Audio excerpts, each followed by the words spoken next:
আসেন ভাই, কুলফি মালাই খান, একবার খাইলে আরেকবার খাইতে মন চায়। এই যে কুষ্টিয়ার কুলফি মালাই, ও এটা প্লাস্টিক দুধ দিয়ে দেন। চিনি ইলাচ কিশমিশ, এই যে আসেন একবার খাইলে আরেকবার খাইতে মন চায়। আরে মামা কত এই যে সুন্দর কুলফি দেখেন মালাই। ভাই, কত সুন্দর কুলফি। আরে এই যে চমৎকার। কুষ্টিয়ার কুলফি আচ্ছা মালাই, আচ্ছা দেখি কুলফি কিভাবে মালাই। বানায় দেখি। প্রথমে খুলছেন এটা কিসের? দুধ চিনি ইলাচ কিশমিশ, ও আচ্ছা আচ্ছা, এটা কত কলা সময় লাগে চিনি। আপনার বানাতে?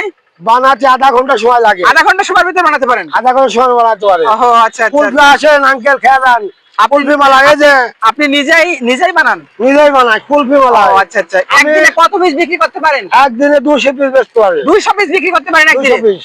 ও আচ্ছা, এটা প্রতি পিস দাম কত নিচ্ছেন? আরে 20 মাশাআল্লাহ। টাকা, 50 টাকা, 30 টাকা, 20 টাকা, 50 টাকা, 30 টাকা। ও 20 ভাই, টাকা, আপনি তো 50 খাচ্ছেন টাকা, কুলফি 30 মালাই, টাকা। কেমন স্বাদ ভাই? কুলফি মালাই, কুলফি মালাই। আলহামদুলিল্লাহ অনেক ভালো। দুইটাই ভালো আলহামদুলিল্লাহ। মাশাআল্লাহ। আকাশ যা বলছে তা তো খাচ্ছি দেখছি। হ্যাঁ, ধন্যবাদ। আপনার এই যে এইটা উদ্যোগ কবে থেকে শুরু করেছেন? এই কুলফি মালাই আমি আজ 20 বছর বয়স হলে এভাবে বেশি আসছে। দীর্ঘ 20 বছর বিক্রি দীর্ঘ 20 করছেন? বছর বেশি আসছে। এটাই কি আপনার জীবিকা নির্বাহ করছেন? না, এই গরমের অন্য কোনো 6 মাস বিক্রি করে, গরমের সময় বিক্রি হয়? গরমের সময় বিক্রি হয়। ও আচ্ছা আচ্ছা, গরমের সময় বিক্রি হয়। আর কুলফি আপনি মালাই। অন্য সময় কি কাজ করেন? অন্য সময় ভাঙি টাকা দিয়ে লোহা কিনে বেড়াই। মহালক্ষ কিনে পেলেন। আপনার গ্রামের বাসা কোথায়? গ্রামের বাসা কুষ্টিয়া শিলাইদা, ও কুষ্টিয়া শিলাইদা রবীন্দ্রনাথের বাড়ি। রবীন্দ্রনাথ ঠাকুর বাড়ির কাছে।